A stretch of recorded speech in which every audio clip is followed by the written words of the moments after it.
All right, good morning. It's another early morning opening to a recent reads. It's Wednesday this time because I didn't finish any books on Sunday, and this is the first available time to update.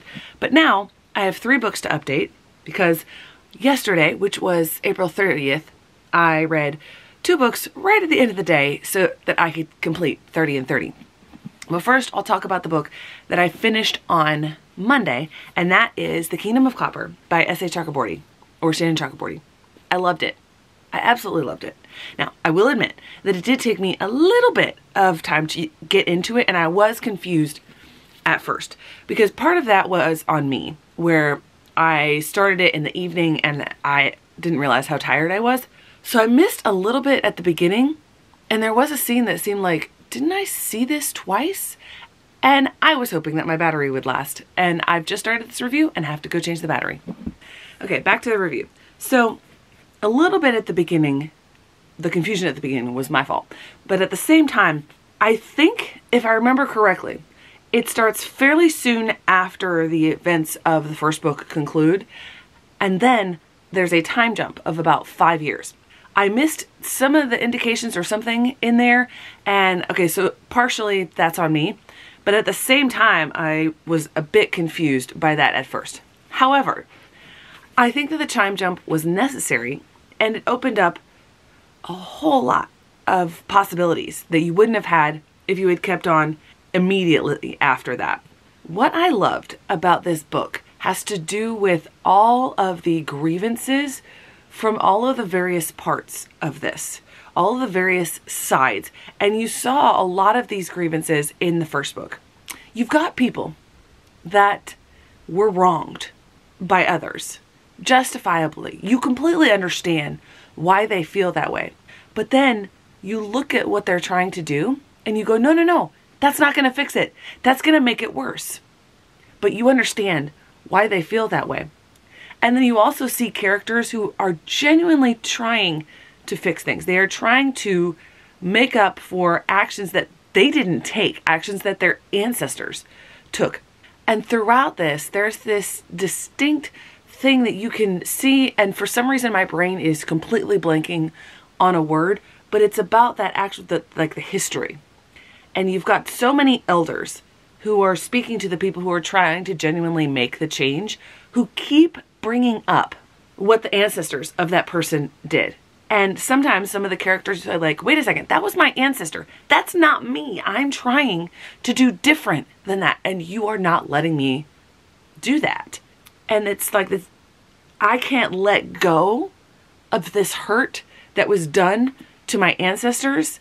And so you have to pay for that. I am going to do these things, and I'm justified in my mind to do these things because your ancestors 500 years ago did this to my people, and they've never apologized for it.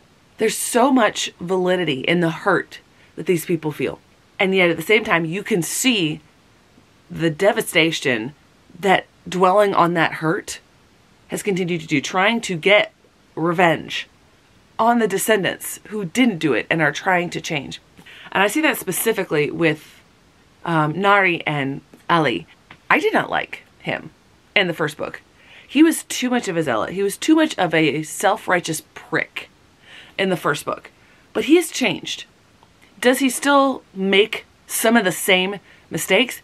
Yes, but at the same time, he holds firm. He holds true to these beliefs. And that's something that I admire and I appreciate.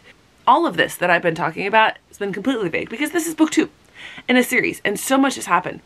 I really enjoyed what Chakraborty did here. So the book that I finished off my 30 and 30 with was a short book that I got as an advanced listening copy through Libro. I've gotten a lot of advanced listening copies through Libro, and I've listened to only a handful of them, which is my bad. I need to get better at that. I went through the list, I made little stickers of the book covers just to put that on my radar, and that's like lower down on my priority list, but at least I know that they are there. And so I went to Libro FM, my app, and tried to search for a short one. And so I sorted it by length. And the first one that came up, the shortest one, is actually an arc that I have through NetGalley as well. So I'm like, okay, well, that works out. Unfortunately, the book itself was just kind of eh. And that is The Lightning Dreamer. And I don't remember the author's name. This story is told vignette style.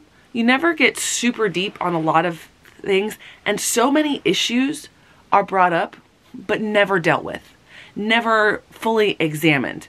It just felt so skating over the surface level.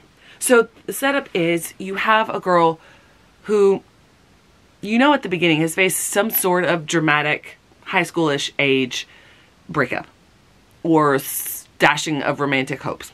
And so she decides she's going to be a camp counselor at a summer camp and like to get away from the person and to take their minds off of him.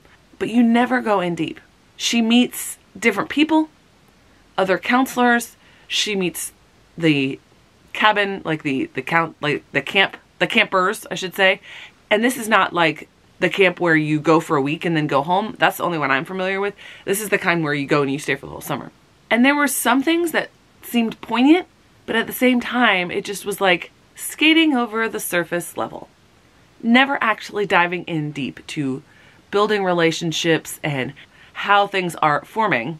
Ultimately, it was fine, but I don't think I'm going to rate it very highly. Now, I finished it late last night, so I have not put it through Callpile yet. Thankfully, the book that I read for book 29, which had Atelier Volume 1, I loved it. I loved it. So this gets me really excited for the other two volume ones that I have, as well as the One Piece Omnibus, because people that I have aligned with on other reading tastes have really loved some of these volume ones. And so far, they've been wins. So Spy Family and now Witch Hat Atelier. And in this, so the Atelier is like a school. So this girl, the girl you see on the cover, Coco, she's always wanted to be a witch. She always wants to see it, but she's really bummed because you have to be born a witch, and she wasn't born a witch. But then something happens where she realizes, do you actually have to be born a witch? And there's a tragedy that ends up with her going off to a atelier, a learning place, to learn about the magic.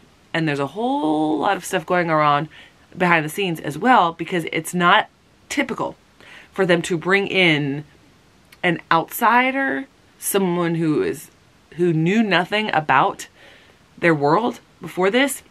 And normally the people who figure out, oh, anyone can do magic, they have to have their memories erased. This is just fascinating. I loved every single chapter of this and was so glad that, apart from book 30, I was able to finish off my month on this.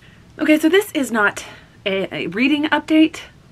I forgot that last week when I got the very small stipend for having a student teacher this semester, that I went ahead and purchased a bunch of books on Book Outlet. So I've been getting a lot of books lately. My TBR closet is pretty much full. That was kind of the opposite of what I was planning on doing, but I actually don't mind. I'm excited about all of these books. And I thought it was fitting that I wore my I Have No Shelf Control shirt while I open these up. But I figured I'd open these up and then spend some time putting all my books away, because I filmed the final clip of my April unboxings and now I need to put all those away. So we have 2 boxes. I don't remember what I purchased. I tried to do a wide variety. I tried to do some more middle grade and other young adult books to put in my classroom library. And then I did also look for some nonfictions, but Book Outlet does not have a good selection of nonfictions. I'm trying to get this open. I had it open in the center, but it was not large enough to get any books out. So the first of these is one that I've been interested in. It's by an author that's fairly well known in the fantasy world. I almost said realms. Anyway, like he's a character in a book. He is known for writing the Sabriel series, and I've read the first one and I liked it, but I don't remember my reading experience of it. But I've heard about this new series and have wanted to get into it, so I got the Left-Handed Booksellers of London. I've been seeing like the second one, I think it's the Sinister something of Bath. If I like that one, I'll get that one as well. Next we have Tumble by Celia Perez. I want to make sure that I have representation in my library, and this is a Pura Bel Pre award winner. I'm really excited about this. This is like the lucha libre type masks. I read the first book in the series, and I believe this, yes, this is book 2. I wanted to continue in the series. I saw it was on Book Outlet, so I decided to get it, and that is Aggie Morton, Mystery Queen. Unlike getting the first book at thrift books, I got an actual copy. You're not supposed to sell ARC copies, but my copy of the first book in the series, unfortunately, is an ARC copy. Then we have one that I didn't realize that I didn't own, and it was the first Adrienne Young book that I ever read, and I loved it, and I didn't realize that I didn't own it. So I got Sky in the Deep by Adrienne Young. I really, really enjoy her writing. Then we have one that I have read the prose, the original version of, but again, a lot of kids are reluctant readers, and I don't necessarily have a lot of books that appeal to male readers because, you know, I'm female. My experience, what I like, what I gravitate towards is not necessarily all that broad, and so I love Kwame Alexander's writing, and when I saw that the first book in this series is a graphic novel version, I was so excited about it. I think this is definitely going to appeal to a lot of the male readers in my classroom. And then the last one in this box is a nonfiction. It is memoir. I love memoir. This came out a couple years ago, and I'm actually surprised that I haven't picked it up, and that is Beyond the Wand by Tom Felton, who played Draco in the Harry Potter movies. I've heard that this is really good, and I mean, I love memoirs, so I'm excited to get to this one. Now, let me get into box 2, which is much bigger. That's the thing about outlet stores. You end up buying a lot of books. We have another nonfiction, which I know is going to be very hard-hitting. I don't think that this is designed for young readers. I'll have to read it and find out, but I'm really intrigued by it. And I know it's going to be hard-hitting, and that is The Talk by Darren Bell.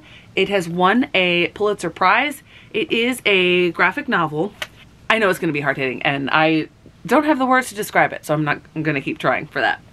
Then we have, I think the rest of them are fairly random. I'm going to try to see if there are other ones that I might have already read. I believe the only other nonfiction in here is also a memoir, and one that I didn't realize was out, but I'm excited to get to, and that is Patrick Stewart's memoir, Making It So. I've loved so many things that he has been in. He's a phenomenal actor. So I'm going to go through the next ones. If I know something about it, I will describe it. If not, the reason that I purchased it is because the synopsis appealed to me. It was diverse. It was like middle grade or young adult. So that definitely describes this one. Listen Slowly. I do not know how to pronounce that, and I want to show respect and not butcher the pronunciation. So this is a contemporary story, but she's trying to find out what happened to her grandfather in the Vietnam War. So it is Vietnamese representation. All right, then we have one with Indian representation, and you have Thirst by Varsha Bajat. And this is about the availability or lack thereof of water in India, in Mumbai, India. Then we have one where the dust jacket is way too big for the book. This is very interesting. Very strange. Oh, no, it's not too big. It was just folded terribly. It was folded a centimeter too soon, which made it gap out. That's so weird. Okay, I will try to fix that later, but you can see it's really gappy. Anyway, this is The Lost Year by Catherine Marsh, excuse me. This is about the Ukrainian famine in the 1930s, or 1920s, excuse me, I believe. No, 1930s, yes. I have read a nonfiction about that.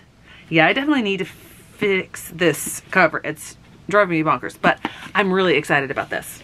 Then we have a young adult book. We have Somewhere Between Bitter and Sweet by Lekan Ze Kemp, and I probably mispronounced the middle name there. But this is, I believe, a bit of a romance, but it's between, I believe they're both Mexican-American, and I'm interested in this. Obviously, I want to get more representation on my shelf. I'm not huge on romance, but if I wasn't interested in it, I wouldn't have picked it up. Next, we have one that I think I have an ARC for. I know that I have, oh, you know what it is? I think I have an advanced listening copy of this because I knew I'd seen the cover before, and I have read from this author before as well, and that is 40 Words for Love by Aisha Saeed. And I wonder if it'll mention some of the other ones. Oh, okay, yes. This is a middle grade version, and she, not middle grade, this is a young adult book from an author who has written Amal Unbound. She, that's the one that I've written from her before. Omar Rising. No, I've also read that one. So I'm really excited about that. There's another author with a very similar name that has written a lot of young adult books. So I am definitely excited about this one. I realized I haven't actually read book 1 in this series, and I own book 1.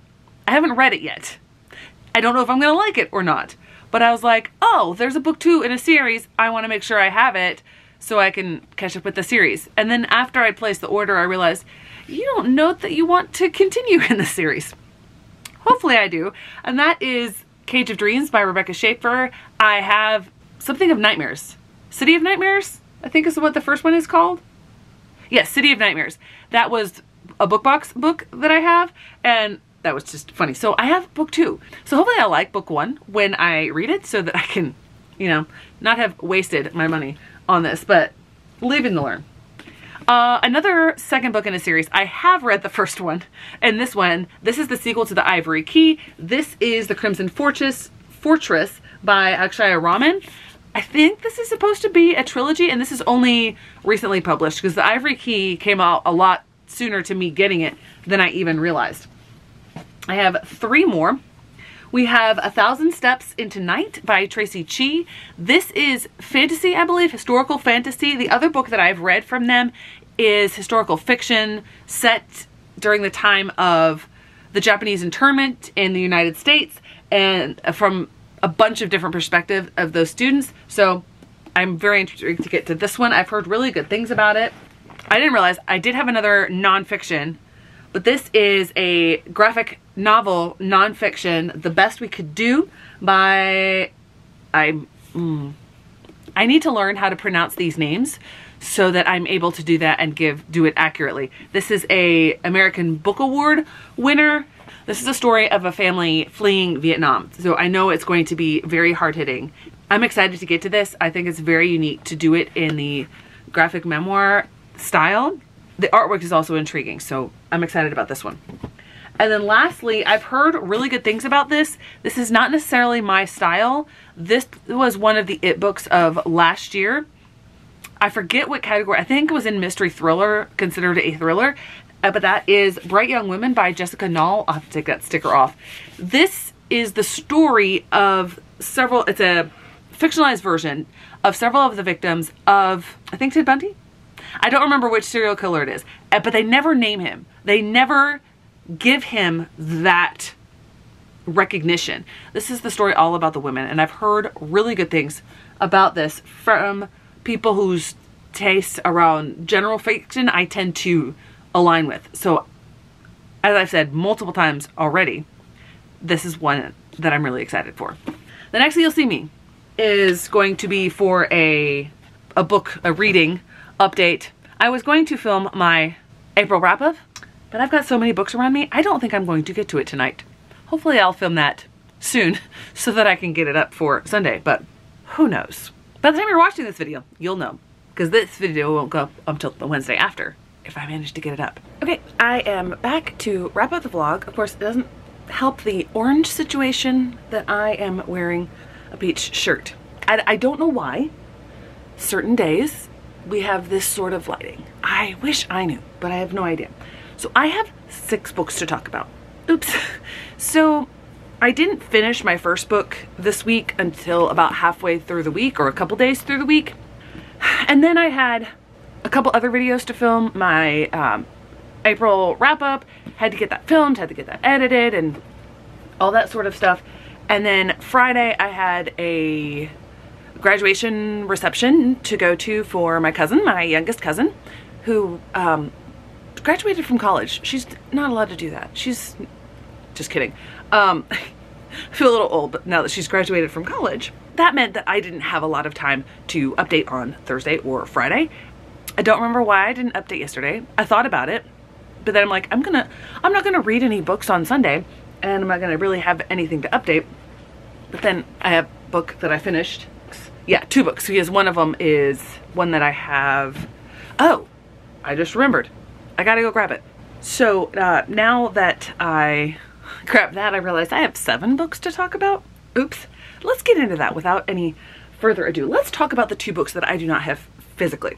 The first one did take me a little bit longer to read. I started it earlier in the week, set it aside so that I could finish 2 other books in time for April to get my 30 and 30. And that is A Drop of Venom. And I forget the author's name. This is the second YA book but in the Rick Riordan Presents imprint project. They're starting to do more because there's a 3rd one. I have the arc of that one as well, and I need to get to reading that. And this one was absolutely fascinating. There was more to it, so that's why I didn't finish it in April. But in this one, you have a mix. You have a little bit of inspiration from the Greek myth of Medusa, but it's set in India. And it's a mix of the characters. It's told in a split timeline and split perspectives or dual perspectives. You have, and because I read this on ebook, I don't know how these names are pronounced. So you have the male protagonist. He, when he was very young, his father and mother were killed. And his father happened to be something called a slayer. And that is a magical sort of person who is gifted to be able to slay monsters. But the downside to that is that for each monster that they slay, they absorb that life into them. And so a lot of these slayers tend to go insane. There aren't a lot of them. Apparently this guy is the only one left. So that's one side. The female protagonist, you open up in her perspective and her home is being run over, destroyed, etc. And she is saved, but she doesn't know if her family, if her 2 sisters, if her mom are safe. She ends up having to go to this place for refuge. It's a floating city, but they don't like her. And I never understood that part. And something happens. Check your trigger warnings big time on this one because there's a lot. How it's done, how it's explored, how it's taught about is so phenomenally done. And then what happens to her, something is awoken inside her that gives her almost these powers that she knows nothing about. And she has to go from this meek, traumatized girl into like, how is she going to recover from this? And at one point, very early on in the story, this is years after the male protagonist's parents were killed, he is now forced to work for the king. And he ends up meeting or going to this floating city and meeting the female protagonist. This is the only part of the book that stretched the suspension of disbelief almost a little bit too much. And that somehow, and maybe I missed it, I don't think I did, but somehow in a very brief, relatively brief set of interactions, he falls head over heels in love and she is his everything. You will probably be able to hear my dehumidifier going. It's summer in South Carolina. There's a lot of water in the air, aka humidity. That will be going on. It'll be kicking on and off. But the way that the author structured this book and the things that were dealt with in it, they were very, very hard hitting. I would definitely make sure that the person that you give this to is mature and is able to handle it, because this is not the same sort of thing that you're going to get in a lot of the middle grade entries in the Rick Riordan Presents imprint. And even the first one by Daniel Jose Older, I think it was the Ballad and the Saints, Ballad and the Dagger, sorry. The Outlaw Saints is the name of the series. That one was more of a transition book. This one is firmly in the YA, probably upper YA category for this. It'll be interesting to see what is done in the next 2 in the imprint, because I think both of them are YA. So that will mean that all 3 of the Rick Riordan imprints that have come out this year are YA. And I don't know whether that means it's transitioning or not. We shall see on those. The other book that I read was also very well done, but much shorter. And that is A Meal in the After. I forget the author's name. Hopefully I will go to the trouble of getting the image and putting it on the screen so you'll be able to see the author there. I have read the first book by this author, The Night Diary. The Night Diary is set during one family's flight from what used to be known, well, is now known as Pakistan into India during the partition of India. It was very, very well written. A Meal in the After as you can probably tell by the name, takes place in the time after that flight. It explores so much of, well, we escaped, we were saved, we're safe, now what? Is everything going to be perfectly fine? No, it's really not. It's so well done. There's images because Emil loves to draw. He also wants to help people, but he probably has some sort of learning disability like dyslexia, and so words don't come easily to him, and it's almost like a disappointment to his father, but not really. His father has gone through a lot. Losing his wife when the kids were born, the traumatic experiences, crossing over during the partition, all of the struggles that they're going through in the post-partition years. There's a lot, and how he deals with it doesn't necessarily work for working with his son, but it's so heartwarming and well done. I will definitely be getting a copy of this. All right, so now we get into the books I read physically. All right, so backing up a little bit, you have The Cursed Carnival. I read this as an audiobook. What's really cool about each of these stories in here is that they are read by a different narrator. The same narrator, I believe, that does the audiobooks for the individual stories. I know at least for the one by Sarwat Chadha, Sikandar's stories, because he's the same narrator that does the Chorus of Dragons series that I absolutely love. I don't tend to be a novella kind of person, novellas that are supposed to be incorporated in stories, because either the novella is just extra, just something that the author wanted to get out there and doesn't really impact the story, or it does play a part in the story, but it's so difficult to get your hand on that your experience with the later books is diminished because you didn't get the novella. I will say for most of these, I think they're extra. You don't have to have them. They're good, they're fun, they're short little explorations in here, but this almost feels like a cash grab. The only exception to that, so you've got a story from Sal and Gabby's world, you have a story for Arusha, story for, I can't remember his name, not the Shadow Bruja duology, but the one in this trilogy before that. You have one for the Thousand Worlds series. Kwame Ambalia wrote the Tristan Sarong series. Gum Baby is the star of the story. That was hilarious. You've got Rebecca Roanhorse. So this was a standalone, so this is just kind of extra in that world. That one's not a series. You've got one from the Palo Santiago. That one was interesting because based on what happened in the second book in the series and what happened to one of the characters, how that character acted in this one doesn't make sense. And I'm not going to say anything else besides that because something is revealed in that middle book. So I find that interesting. That was a little bit like, are we just putting another story in here?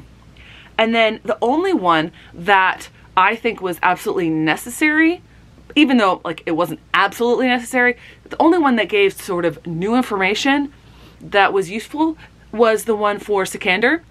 I remember there's a character in the second book that I thought was absolutely hilarious. Loved the addition of this character, but I didn't remember that character from the first book, and I thought, well, maybe it's just the time gap. That character is introduced in here. And then the last, oh, there's also one from the Gifted Clans series. Then the last one is by Rick Riordan himself, and he's talked about if he were to write a new series, it would be with Irish mythology, and I think it would be based on the story that's in here. And I hope that he actually does that because I really liked the story that he had in there. Of course, it didn't hurt that there was a narrator with an Irish accent. I really liked that as well. So I'm actually going to switch out what I had for my Our Fantasy Bingo, the TBR of which I have not filmed yet. I've got the books stacked right here. I've got so many stacks of books around me because I bought a bunch of books from another teacher in the state. Some of them are like, should I have read a little bit closer on some of these? But we shall see. I might make a video about that. But I'm going to switch that out for a different one that I had in there for a short story collection because I didn't think I was going to read that other whole short story collection, and I read this one, or novella collection. Okay, now we move on to one that definitely stretched my reading experience, but that I looked forward to and thought that I would really enjoy. And that is Wrong Place, Wrong Time by Gillian McAllister. This, the only thing that connects it to things that I really like is the speculative element. And so this is told in the synopsis, so I'm not giving anything away. At the very beginning of the book, the main character, who is named Jen, you know, same name there, she witnesses her son kill someone that she's never seen before. She's never seen that other man before. And she's totally blown away. Why on earth would her son do this? And she goes to sleep, super worried, and wakes up, and it's the day before. And that continues in a series going back and back and back in time, and she's trying to solve this crime. So all that is set up in the synopsis at the beginning. This book fascinated me. I have to say, there were a couple points on the first third or so where I was a little bit confused. There are so many clues sprinkled throughout this book. And there were a couple times when, despite my best effort, I nodded off a little bit. And I was getting frustrated with myself because I'm like, I don't want to miss any of these clues. Is this ruining my reading experience? And I felt like, what on earth is going on here? And I was like, oh, am I not going to like it? But then things start to come together.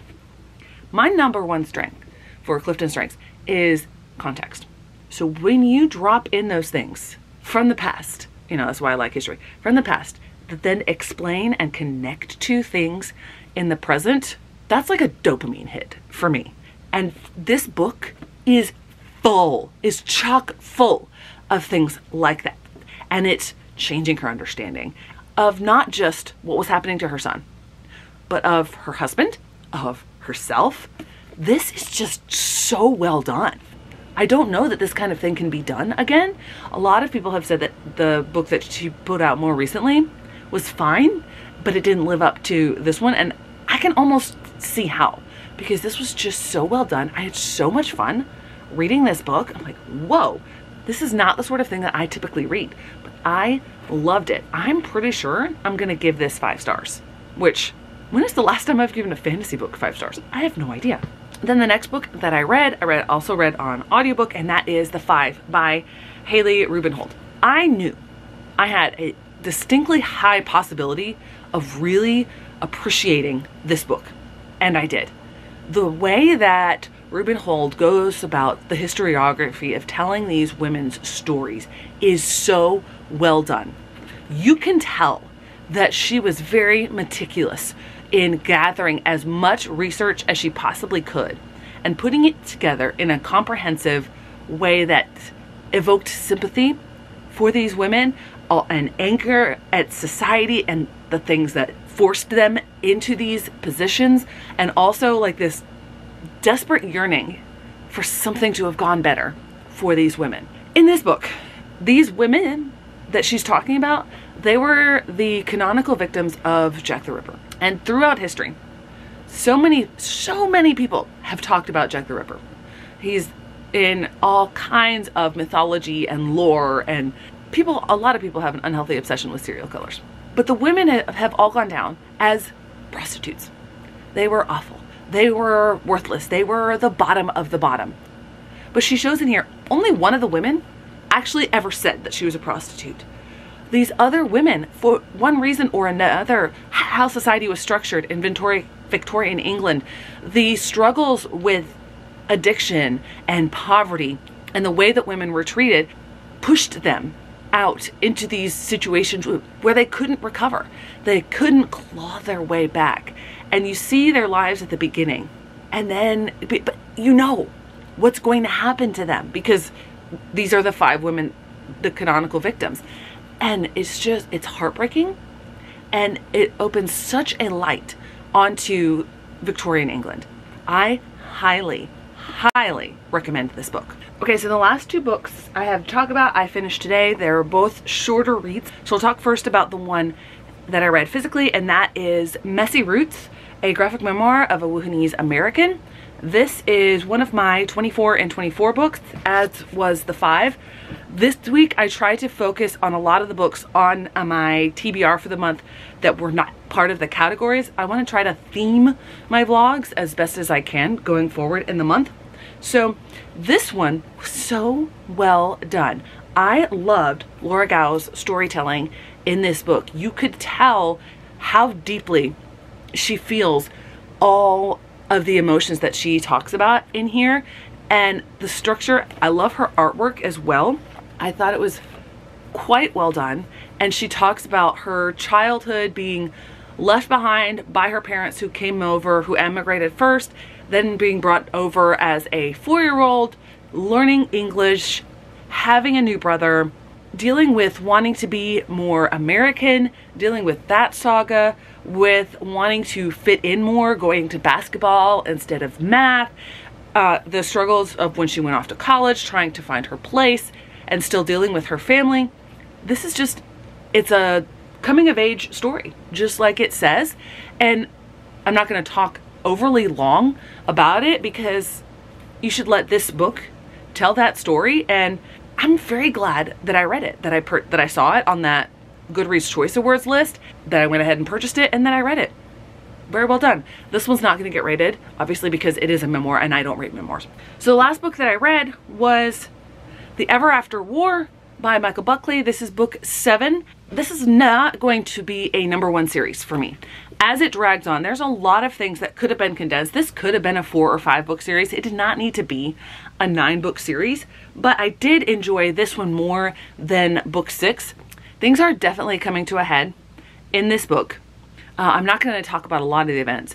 Something that the girls have been wanting for the past 6 books happens in this book, but it doesn't go exactly how they expected. Some other things are revealed.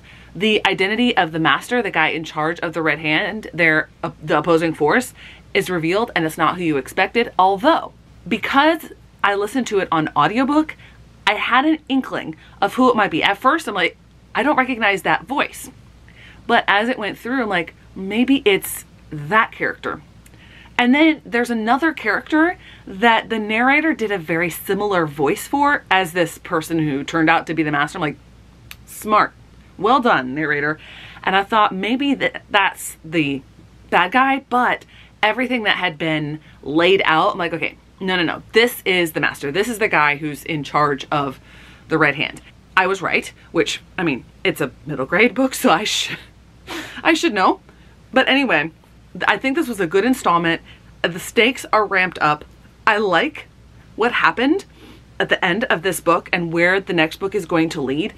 It's so funny though. I see so many parallels to Once Upon a Time, the TV show, and what happened at the end of this book. I'm like, okay, very similar things happened in Once Upon a Time, and now we're getting it in this book. So Once Upon a Time, did you copy the Sisters Grimm series? Probably not. It's a trope that could easily spread multiple genres and etc. and media forms. I read a lot of books this week. I have 7 books in front of me, and I have 3 books that I don't have physically that I read. I read 10 books this week. Who am I? Wow, I think I've definitely got my reading mojo back. Thanks so much for watching. I'll see you in the next one.